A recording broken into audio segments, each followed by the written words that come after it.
الحمدللہ رب العالمین والصلاة والسلام علی سید الانبیاء والمرسلین اما بعد فاعوذ باللہ من الشیطان الرجیم بسم اللہ الرحمن الرحیم۔ السلام علیکم ورحمۃ اللہ وبرکاتہ۔ پیارے بچوں، امید کرتی ہوں کہ آپ لوگ خیریت سے ہوں گے اور میں بھی خیریت سے ہوں۔ اور اسلامیت کا چونکہ آپ کو پتہ ہے ہمارا مضمون ہے اور کلاس اسلامیت کی چل رہی ہے، تیسری کلاس ہے، تو پیارے بچوں آ جائیے صفحہ نمبر 8 پر۔ چونکہ ہمارے ایمان عبادت کا یہ جو باب ہے وہ چل رہا ہے، تو کھول لیجئے پیج نمبر 8 یعنی صفحہ نمبر 8، اور آپ آ جائیے قرآن کریم پر۔ قرآن مجید آپ کا جو ٹاپک ہے آج کا جو ہمارا مضمون ہے، ٹاپک کہہ لیجئے، وہ ہے قرآن کریم۔ قرآن کریم کے بارے میں انشاءاللہ عز و جل آج پڑھنے جائیں گے۔ قرآن کریم ہے کیا؟ ویسے تو آپ کو پتہ ہے، ٹھیک ہے، لیکن کچھ نہ کچھ میں وضاحت عرض کرتی چلوں یہاں پر۔ قرآن کریم کے بارے میں خود قرآن کریم میں ہے، سورہ مائدہ آیت نمبر 15 ہے، ٹھیک ہے۔ قَدْ جَاءَكُم مِّنَ اللَّهِ نُورٌ وَكِتَابٌ مُّبِينٌ، ٹھیک ہے پیارے بچوں۔ اس کا ترجمہ یہ ہے کہ بے شک تمہارے پاس آئے اللہ تبارک و تعالیٰ کی طرف سے ایک نور۔ یہاں پر نور سے مراد حضرت محمد مصطفیٰ صلی اللہ تعالیٰ علیہ وسلم ہے، اور روشن کتاب سے مراد ہے قرآن کریم۔ تو پیارے بچوں یہاں پر ایک بات ہمیشہ یاد رکھیے کہ قرآن کریم کا جو محافظ ہے، اس کی حفاظت کرنے والی ذات کون ہے؟ اللہ تبارک و تعالیٰ۔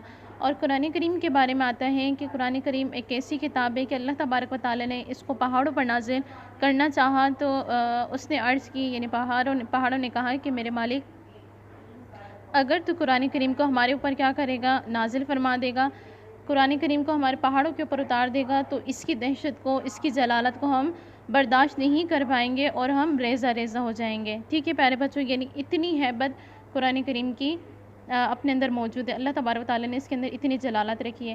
بہرحال جب اللہ تبارک و تعالیٰ نے نبی پاک صلی اللہ تعالیٰ علیہ وسلم کے اوپر اس کو اتارنا چاہا، ٹھیک ہے، نازل کرنا چاہا، تو اس کی بھی اللہ تبارک و تعالیٰ نے اسباب پیدا کیے۔ نبی پاک صلی اللہ تعالیٰ علیہ وسلم کو شک کے صدر فرمایا، ٹھیک ہے، یعنی نبی کریم صلی اللہ تعالیٰ علیہ وسلم کی سینہ مبارکہ میں، مبارک سینے میں اتنی وسعت ڈالی کہ قرآن کریم کی ہیبت، جلالت، اس کی برکتیں، اس کی نعمتیں نبی کریم صلی اللہ تعالیٰ علیہ وسلم کے سینے مبارک کے اندر آ سکیں، ٹھیک ہے پیارے بچوں۔ تو یہ تھوڑا بہت اس کا تعارف تھا قرآن کریم کا۔ قرآن کریم کے بارے میں آتا ہے، قرآن کریم ایک دم سے مسلمانوں پر نازل نہیں کر دیا گیا، بلکہ قرآن کریم کے بارے میں آتا ہے جب مسلمانوں کو، ٹھیک ہے، اس کی ضرورت پڑتی، مکے میں یا مدینہ میں جہاں جہاں اس کی ضرورت نظر آئی، تو اللہ تبارک و تعالیٰ نے اس کا حکم نازل فرما دیا قرآن کریم کی صورت میں، آیت کی صورت میں، سورت کی صورت میں۔ جیسے کہ بھئی ہم آ جاتے ہیں شراب پر، کہ شراب کا پہلے کے زمانے میں یہ ہوا کرتا، شراب عام تھی، جائز تھی پینا، ٹھیک ہے، لیکن اس کے بعد حرام کر دی گئی۔ اس کا بھی سبب یہ تھا، نزول کچھ اور تھا کہ وہاں پر مسلمان کا ضرورت پڑی، جیسے کہ حضرت علی رضی اللہ تعالیٰ عنہ کے بارے میں آتا ہے کہ حضرت علی رضی اللہ تعالیٰ عنہ اور دیگر صحابہ کرام جب انہوں نے پارٹی کی، پارٹی میں کیا تھا پیارے بچوں، جب وہاں پر سب کے سب جمع ہوئے تو وہاں پر شراب بھی پی گئی، چونکہ حلال تھی، جائز تھی، تو مغرب کی نماز کا وقت آ گیا۔ حضرت علی رضی اللہ تعالیٰ عنہ کے امام بنے وہاں کے، یعنی نماز پڑھانے کے لیے آگے کھڑے ہوئے، تو وہاں پر سورہ کافرون کے بارے میں آتا ہے پیارے بچوں کہ سورہ کافرون میں ایک آیت مبارکہ ہے، لا اعبد ما تعبدون۔ لا اعبد کا مطلب یہ ہے کہ میں نہیں پوجا کرتا، نہیں عبادت کرتا، ما تعبدون، جس کی تم عبادت کرتے ہو۔ تو پیارے بچوں وہاں پر کیا تھا کہ وہاں پر لا اعبد کی جگہ حضرت علی رضی اللہ تعالیٰ عنہ کی زبان سے سلپ کیا ہوا، اعبد ما تعبدون، میں عبادت کرتا ہوں جن کی تم پوجا کرتے ہو۔ تو بہرحال یہ وہاں پر غلطی ہو گئی، تو اللہ تبارک و تعالیٰ نے وہیں پر سورہ کافرون کو وہاں پر نازل فرمایا، ٹھیک ہے۔ تو اسی طرح قرآن کریم 23 سال کی، 23.5 یا 23 سال کی برس میں کیا ہوا، 23 سال کی عمر میں یہ پہ در پہ نازل ہوتا گیا، ٹھیک ہے پیارے بچوں، ٹھیک ہے۔ اس کے بعد آ جائیں، آپ کی سلائڈ پر لکھا ہوا ہے، ہمارے پیارے نبی حضرت محمد مصطفیٰ صلی اللہ تعالیٰ علیہ وسلم کا یہ معمول رہا کہ آپ صلی اللہ تعالیٰ علیہ وسلم کئی دن اکیلے غار ہرا میں اللہ تبارک تعالیٰ کی عبادت اور ذکر میں مصروف رہا کرتے تھے، ٹھیک ہے۔ یعنی نبی کریم صلی اللہ تعالیٰ علیہ وسلم کی عبادت کا یہ حال تھا، یہ غار ہرا جو کہ کافی 27 کلومیٹر پہ کہا جاتا ہے، 27 کلومیٹر عام نہیں ہوتا، اس کے اوپر چڑھ جانا اور اس کے اوپر جاتے رہنا، یہ بہت ہی مشکل امر ہے، یہ مشکل کام ہے۔ جیسے کہ اگر آپ کا جانا ہوا، آپ ظاہر نصیب اگر غار ہرا میں آپ جائیں اور وہاں پہ عبادت کریں، وہاں تو بات ہی علیحدہ ہے، لیکن اس کی اونچائی، اور پھر اونچائی پر جا کے ٹاپ پر جا کر آپ غار ہرا پر جب ٹاپ پر جاتے ہیں، بالکل آپ کو دنیا نظر آ رہی دنیا نظر آ رہی ہوتی ہے وہاں سے، پھر آپ نے ایک دم سے نیچے اترنا پڑتا ہے، جو کہ انسان کے لیے کیا کہتے ہیں اس کو، دل پھاڑنے والی بات، کہ وہ ایک دم پہلے اوپر چڑھے پھر جب بندہ نیچے اترے تو یہ انسان کے لیے بہت مشکل ہے۔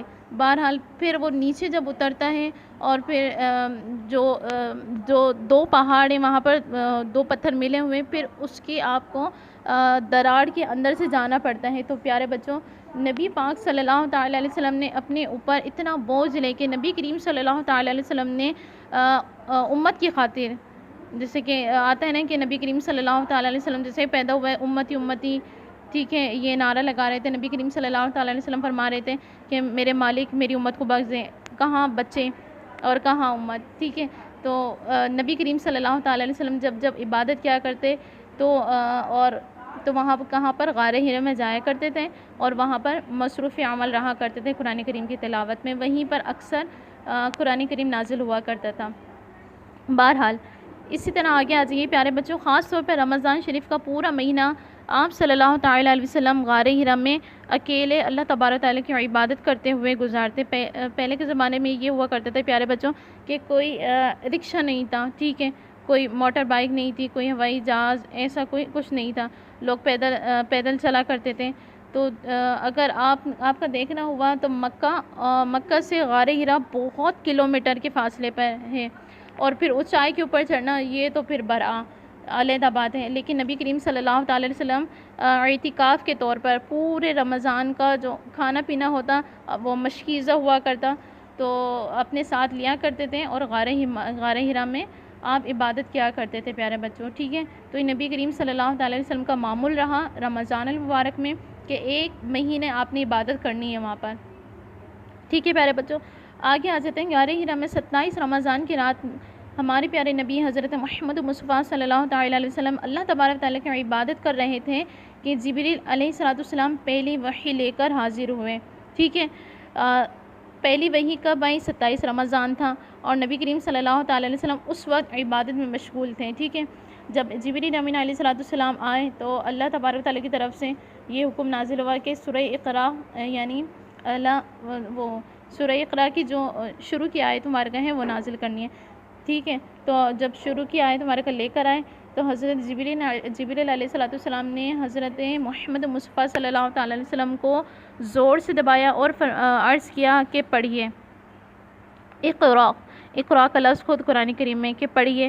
تو نبی کریم صلی اللہ تعالیٰ علیہ وسلم نے فرمایا کہ میں پڑھنے والا نہیں ہوں، ٹھیک ہے، یعنی مجھے نہیں آتا پڑھنا۔ نبی کریم صلی اللہ تعالیٰ علیہ وسلم کے اس طرح الفاظ موجود ہیں۔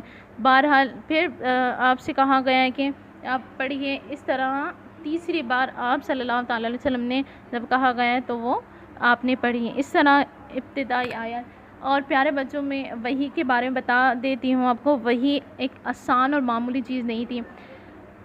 صحیح بخاری کی حدیث مبارکہ ہے، صلاۃ الجرس کا لفظ آیا ہے، وہاں پر یہ ہے کہ جب نبی پاک صلی اللہ تعالیٰ علیہ وسلم کی طرف وحی نازل ہوتی، جب حضرت جبریل علیہ السلام کیا ہوتا وہ وحی لے کر نازل ہوتے ہیں، تو پیارے بچوں نبی کریم صلی اللہ تعالیٰ علیہ وسلم کی کپکپاہٹ شروع ہو جاتی، یعنی آپ شیورنگ ہونے لگ جاتی ہے آپ کی باڈی، ٹھیک ہے، بخار کی شدت اتنی بڑھ جاتی کہ آپ کا چہرہ مبارک سرخ ہو جایا کرتا تھا، ٹھیک ہے۔ تو یہ تمام کی تمام کیفیت تھی جو نبی کریم صلی اللہ تعالیٰ علیہ وسلم نے برداشت کی، اور نبی کریم صلی اللہ تعالیٰ علیہ وسلم نے اپنے سینہ اطہر پر یہ تمام کی تمام چیزیں لیں، ٹھیک ہے پیارے بچوں۔ یعنی نبی کریم صلی اللہ تعالیٰ علیہ وسلم پر اترنا یہ آسان بات نہیں تھی۔ نبی کریم صلی اللہ تعالیٰ علیہ وسلم نے ہم امتیوں کے لیے قرآن کریم کو اپنے اوپر لینے کے لیے اتنی مشکلیں برداشت کی، ٹھیک ہے۔ اسی طرح آگے آ جائیے کہ نبی پاک صلی اللہ تعالیٰ علیہ وسلم میں قرآن کریم نازل ہونا شروع ہوا، اور قرآن کریم 22 سال اور کچھ مہینے، کم و بیش 23 سال بتائے جاتے ہیں، تھوڑا تھوڑا کر کے نازل ہوا، جیسے کہ میں آپ کو عرض کر چکی ہوں۔ تو پیارے بچوں، اس میں 30 پارے ہیں اور 114 صورتیں ہیں، یاد رکھیے گا، ٹھیک ہے۔ کم و بیش اس کے جو نزول ہوا قرآن کریم کا 22 سال کچھ مہینے، یا 23 سال ہی کہہ لیجیے، ٹھیک ہے، کم و بیش 23 سال، اور قرآن کریم میں 30 پارے ہیں اور 114 صورتیں ہیں، ٹھیک ہے، یہ یاد رکھیے گا۔ آگے آ جائیں، قرآن کریم اللہ تبارک و تعالیٰ کا کلام ہے، جیسے کہ حضرت علی رضی اللہ تعالیٰ عنہ فرماتے ہیں کہ جب میں چاہتا ہوں کہ میرا رب مجھ سے کلام کرے، ٹھیک ہے، میرا رب مجھ سے باتیں کرے، تو میں قرآن کریم لے کر بیٹھ جاتا ہوں، لیکن جب میں چاہتا ہوں کہ میں خود اپنے رب سے باتیں کروں تو پیارے بچوں کیا فرماتے ہیں وہ کہ میں نماز پڑھنے لگ جاتا ہوں۔ گویا کہ نماز پڑھنا میرا کلام میرے رب سے ہے، اور اگر میں چاہتا ہوں کہ میرا رب مجھ سے کلام کریں تو قرآن کریم میں پڑھنا شروع کر دیتا ہوں۔ بہرحال اللہ والوں کی باتیں ہیں یہ۔ اسی طرح آگے آ جائیں کہ اگر قرآن کریم کسی پہاڑ پر نازل ہوتا تو وہ پہاڑ ٹکڑے ٹکڑے ہو جاتا، جیسے میں نے عرض کیا نا کہ ریزہ ریزہ ہو جاتا۔ اسی طرح اللہ تبارک و تعالیٰ نے قرآن کریم ہمارے نبی حضرت محمد مصطفیٰ صلی اللہ تعالیٰ علیہ وسلم پر نازل کیا۔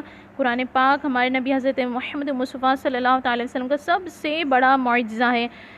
دیگر کتابیں آپ کو معلوم ہونا چاہیے، زبور ہیں، انجیل ہیں، تورات شریف ہے، یہ تینوں کی تینوں کتابیں اور جتنے بھی صحیفے نازل کیے اللہ تبارک و تعالیٰ نے، تو پیارے بچوں یہ ایک اسپیسیفک لوگوں کی طرف نازل کیے گئے، اسپیسیفک علاقے ہوا کرتے تھے جس کی طرف بھی ان کا نزول ہوا کرتا تھا، اور جیسے ہی وہ زمانہ گیا، ٹھیک ہے، ویسے ہی ان کی شریعت بھی ختم ہو جایا کرتی تھی۔ لیکن قربان جائیے حضرت محمد مصطفیٰ صلی اللہ تعالیٰ علیہ وسلم کے لیے کہ قیامت تک کے لیے آنے والے لوگوں کے لیے، آنے والے مسلمانوں کے لیے، آنے والے تمام لوگوں کے لیے، بھلے وہ ہندو ہوں، مذہب ہوں، جو بھی اپنے آپ کو کہتے ہوں، یا پھر ٹھیک ہے یہودی عیسائی جو بھی ہیں، تو اللہ تبارک و تعالیٰ نے قرآن کریم ان تمام لوگوں کے لیے رہنما بنایا ہے، شریعت ان سب کے لیے ہے، حکم ان سب کے لیے ہے، ٹھیک ہے۔ اسی طرح قرآن کریم نبی پاک صلی اللہ تعالیٰ علیہ وسلم نے فرمایا تم میں سب سے بہتر وہ ہے جس نے قرآن کریم کی تعلیم حاصل کی اور دوسروں کو اس کی تعلیم دی۔ تو پیارے بچوں یہاں سے یہ بھی پتہ چلا کہ ہمیں قرآن کریم کی تعلیم حاصل کرنی چاہیے۔ تعلیم کیسی؟ ایسی نہیں کہ عربی رٹ لیں، ہم عربی دان بن جائیں کہ بھئی ہاں جیسے کہ حفظ کرتے ہیں، حفظ کر جائیں، اچھی بات ہے، لیکن پیارے بچوں حفظ کرنا بھی بہت اعلیٰ چیز ہے، لیکن اس کے ساتھ ساتھ ہمیں قرآن کریم سے کیا سبق لینا چاہیے، قرآن کریم میں لکھا کیا ہے، چونکہ ہماری مادری زبان تو ہے نہیں نا، ہم کیسے سمجھیں گے کہ عربی کی روٹ لرننگ کریں؟ نہیں، عربی اگرچہ پڑھیں، حفظ کریں، بہت اچھی بات ہے، لیکن اس کے ساتھ ساتھ آپ نے اس کا ترجمہ بھی پڑھنا ہے۔ نہ صرف ترجمے سے بھی نہیں سمجھ آئے گا جب تک اس کی وضاحت نہیں ہوگی، جب تک اس کی تشریح نہیں ہوگی۔ تو پیارے بچوں قرآن کریم کو اچھے سے پڑھیں، مخارج کے ساتھ پڑھیے، ٹھیک ہے۔ اگر نہیں آتا اپنے کسی مدرسے وغیرہ میں وہاں ایڈمیشن لیجیے، وہاں پر مخارج کے ساتھ آپ نے قرآن کریم پڑھنا ہے، اس کے ساتھ ساتھ اپنے ترجمہ پڑھنا ہے، پھر اس کے ساتھ ساتھ آپ نے اس کی تشریح وغیرہ پڑھنی ہے۔ نہیں سمجھ آئے علماء کرام سے پوچھیں، وہاں پر آپ کے استاد ہوں گے، استاد سے پوچھیں، ٹھیک ہے۔ تو یہ اصل حق ہے۔ اور قرآن کریم اس کے بارے میں آتا ہے کہ اگر کوئی حافظ قرآن یہ نہیں کہ بس روٹ لرننگ کر لیو، رٹیفیکیشن لگا لیو عربی کا، نہیں، بلکہ اس کا ترجمہ تشریح اس کو آتی ہو اور پھر امپلیمنٹ بھی کیا اس نے، ٹھیک ہے۔ امپلیمنٹ کا مطلب اس نے بھائی عمل بھی کیا ہے، یعنی قرآن کریم نے کہا نماز پڑھنی ہے، 5 وقتہ نمازی ہے یا نماز پڑھتی ہے، ٹھیک ہے۔ اسی طرح زکوٰۃ دینے کا حکم ہے تو زکوٰۃ بھی دیتے ہیں۔ اللہ تبارک و تعالیٰ نے جن چیزوں سے روکا ان چیزوں سے رک جاتا ہے، اور جن چیزوں کا حکم دیا وہ بجا لاتا ہے۔ یہ تمام چیزیں ایسی ہیں کہ قیامت کے دن ایسے حافظ قرآن کو بلایا جائے گا جو تمام چیزوں پر عمل کرتا ہوگا، اور اسے کہا جائے گا کہ 10 اپنے خاندان میں سے جس کو چاہے تو جنت میں لے جا، اور اس کے والدین کو اعلیٰ مقام پر بٹھایا جائے گا، یعنی اونچی جگہ بٹھایا جائے گا، جو کہ اس کے والدین، اور تاج بھی پہنایا جائے گا، یہ بھی روایتوں میں آتا ہے۔ تو امید کرتی ہوں کہ نا آپ کو اچھا لگا ہوگا۔ تو آپ نے کیا کرنا ہے، آپ نے قرآن کریم کی تعلیم حاصل کرنی ہے۔ آگے آ جائیے پیارے بچوں، نبی کریم صلی اللہ تعالیٰ علیہ وسلم کا ایک اور فرمان پڑھ لیتے ہیں، وہ یہ ہیں کہ سب سے بڑا عبادت گزار وہ ہے جو سب سے زیادہ قرآن کریم کی تلاوت کرنے والا ہے، ٹھیک ہے۔ تو قرآن کریم کی تلاوت کیجیے، نہ صرف رمضان المبارک میں بلکہ رمضان کے علاوہ بھی اپنی ایسی عادت بنائیے۔ میں بھی نیت کرتی ہوں کہ اگر میں بھی نہیں پڑھتی تو میں بھی نیت کر رہی ہوں، اگر سستی ہو جاتی ہے میرے اندر تو میں بھی نیت کرتی ہوں، اور آپ بھی نیت کر لیجیے، انشاءاللہ ڈیلی قرآن کریم کی تلاوت کریں گے۔ کم از کم 3 آیت مبارکہ تو ڈیلی ہونی چاہیے۔ جس نے قرآن کریم کا ایک حرف پڑھا اسے 10 نیکیاں ملتی ہیں، ٹھیک ہے۔ تو پیارے بچوں تھوڑی سی وضاحت یہاں پر لے لیں۔ الف لام میم ایک حرف نہیں ہے، بلکہ الف ایک حرف ہے، لام ایک حرف اور میم ایک حرف ہے، یعنی صرف الف لام میم پڑھنے سے 30 نیکیاں مل جاتی ہیں۔ تو پیارے بچوں قربان جائیے قرآن کریم پر، جب قرآن کریم کا ایک حرف پڑھیں گے آپ کو 10 نیکیاں ملیں گی، ٹھیک ہے۔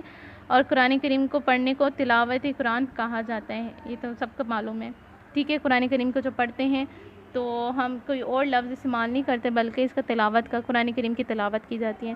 تو امید کرتی ہوں پیارے بچوں تھوڑی بہت جو میں نے ایکسپلینیشن کی، تھوڑی بہت جو وضاحت میں کر پائی ہوں اس سے آپ کو ضرور فائدہ ہونا ہے۔